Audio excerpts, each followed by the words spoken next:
Coming up on today's episode of the Virtual Couch, welcome to Holland. While you're here, grab a pair of wooden shoes. Let's go see a windmill. That will make a lot more sense in just a matter of moments. Coming up on the Virtual Couch. Hey everybody, we know one of the things that you would think would be a really good thing about having a busy, thriving therapy practice is that you have a lot of people that want to see you. But can I tell you, as a therapist with a very busy, thriving practice, that part it can be overwhelming because you get into the profession because you want to help everybody. But you can't help everybody, and so that's why I have partnered with the folks at BetterHelp.com. Again, that's BetterHelp.com/virtual couch. BetterHelp.com is the world's largest e-counseling program, and their mission, and they're doing a great job of it, is to make professional counseling accessible, affordable, and convenient, so that anybody who struggles with any of life's challenges can get help anytime, anywhere. And again, that if you go to BetterHelp.com/virtual couch. There's a special offer. You can get 10% off of the cost of your first month's counseling. So again, that's BetterHelp.com/virtual couch. And okay, let's go off the script here. I've been checking BetterHelp out a lot. There is so much documentation there. It's incredible. If you go to read the reviews, I had this little moment where I was reading a lot of reviews, and it was people that do specific types of counseling. There's some trauma counseling. There's some things like that. And there's things that I know a fair amount about, and if somebody came to see me about the topic, I would feel pretty confident in helping the person. But man, BetterHelp.com has some therapists that are very specialized, and so it's an incredibly broad range of expertise in their counselor network. And the truth is, you might not have that expertise available in your area, and this is available for people worldwide. You can log into your account anytime. You can send messages to your therapist, and the assessment is what I've done. They gave me an account, and so I am going through the assessment right now. I'm going to talk to somebody. Maybe I can talk to them about what it's like to try to balance a busy practice with a lot of people that are sending very nice emails, but who want to be seen. But I'm doing this assessment, and the assessment tools are pretty impressive.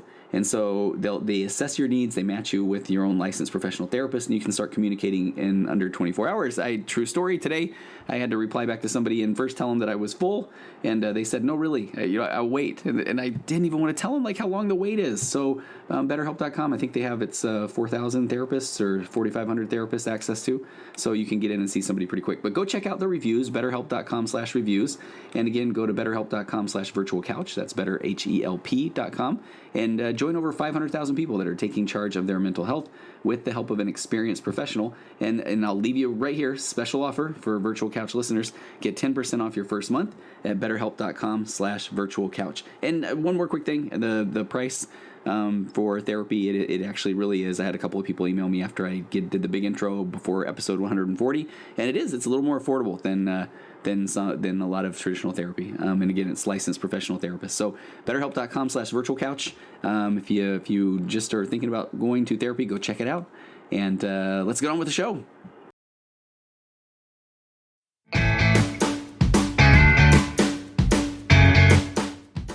Hey everybody, welcome to episode 141 of the Virtual Couch. I'm your host, Tony Overbay. I'm a licensed marriage and family therapist, certified mindful habit coach, writer, speaker, husband, father of 4, ultramarathon runner, and creator of The Path Back, an online pornography recovery program that is helping people like you reclaim their lives from the harmful effects of turning to pornography as a coping mechanism, as a habitual pattern. If you or anybody that you know is struggling to put pornography behind them once and for all, and trust me, it can be done, and done in a healthy, cup-filling, strength-based, hold-the-shame way, head over to pathbackrecovery.com, and there you can download a short ebook that describes 5 common mistakes that people make when trying to overcome pornography addiction. Again, that's pathbackrecovery.com, and take a quick second and visit the Virtual Couch on Instagram at Virtual Couch, and you can now find a Virtual Couch page on Facebook. There's also the Tony Overbay Licensed Marriage and Family Therapist page on there, and last but not least, stop by TonyOverbay.com and sign up to find out more about a lot of really exciting programs and things that are coming. So let's get on with the show.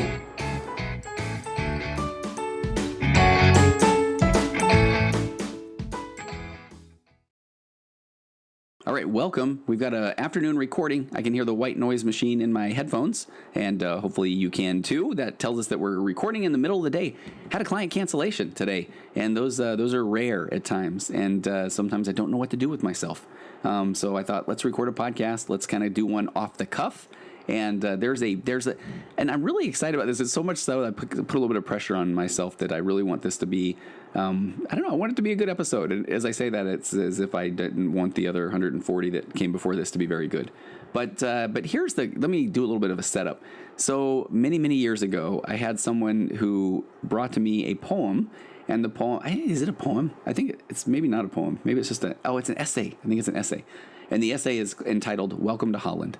And maybe you saw that on the title and you're thinking, what's up with Welcome to Holland? If you know about the essay, then hang with me because I'm going to go a little bit of a different direction. But the essay was initially and it was written in 1987, which I have to say, I was a junior in high school at the time. I had just beautiful feathered hair, went to the back of and that's funny if you don't know, if you've never seen a picture of me, I'm completely bald at this point. But in 1987 by Perl Kingsley, and here's what let me just jump into this. She says, I'm often asked to describe the experience of raising a child with a disability, to try and help people who have not shared that unique experience to understand it, to imagine how it would feel. And then she says it's like this, and I'm going to read that. But I was first given this by a client who was talking about raising a child with a disability. And this poem, it's beautiful. I mean, it's an essay. If it's an essay, it's a poem. You know what I'm saying. But beautiful. I mean, really, literally one that it kind of did bring tears to my eyes, especially from the person who shared it with me based on the things that we've been talking about in a session. And so I've thought about it so much, and I used to bring it up when I was working with somebody who maybe was dealing with a child with a disability, and in any type of disability, or any time where the person felt like, and they're being raw, they're being vulnerable in the room, and because they love their child, but they're saying, I kind of anticipated having the all-American boy or the all-American girl, that sort of thing, and then that's not necessarily the case. And so this poem has just been very powerful in those situations. But then I've taken the idea of this essay, and I feel like it is so applicable in so many areas of life. It's applicable in the area of grief and loss. I worked with clients who have lost a spouse, and who the entire time they said that they just anticipated or expected this particular version of life. That they would, maybe it was that they were going to have a white picket fence, and they were going to have, 4 kids, and they were going to go on vacations to Disneyland, and then they aren't in a situation to do that financially, or they have a spouse who might suffer with depression or anxiety. And so now this is where they're at, and that's okay. And so sometimes I feel like this poem, this essay, kind of speaks to that as well. You know what? I should probably read it and then put all this in context, right? So let me read this. So Welcome to Holland. I'll read that first paragraph again as well, by Perl Kingsley, and this is from 1987. She says, I'm often asked to describe the experience of raising a child with a disability, to try and help people who have not shared that unique experience to understand it, to imagine how it would feel. And she says it's like this. When you're going to have a baby, it's like planning a fabulous vacation trip to Italy. You buy a bunch of guidebooks and you make your wonderful plans, the Colosseum, the Michelangelo, David, the gondolas in Venice. You may learn some handy phrases in Italian, and it's all very exciting. So then after months of eager anticipation, the day finally arrives. You pack your bags and off you go. Several hours later, the plane lands and the stewardess comes on and says, Welcome to Holland. Holland, you say? What do you mean Holland? I signed up for Italy. I'm supposed to be in Italy. All my life I've dreamed of going to Italy. But there's been a change in the flight plan. They've landed in Holland, and there you must stay. So the important thing is that they haven't taken you to a horrible, disgusting, filthy place full of pestilence, famine, and disease. It's just a different place. So now you have to go out and buy new guidebooks, and you must learn a whole new language, and you'll have to meet a whole new group of people that you never would have met. It's just a different place. It's a slower paced place than Italy. It's less flashy than Italy. But after you've been here for a while and you catch your breath and you look around and you begin to notice that Holland has windmills and Holland has tulips and Holland even has Rembrandts, but everybody you know is busy coming and going from Italy, and they're all bragging about what a wonderful time they had there.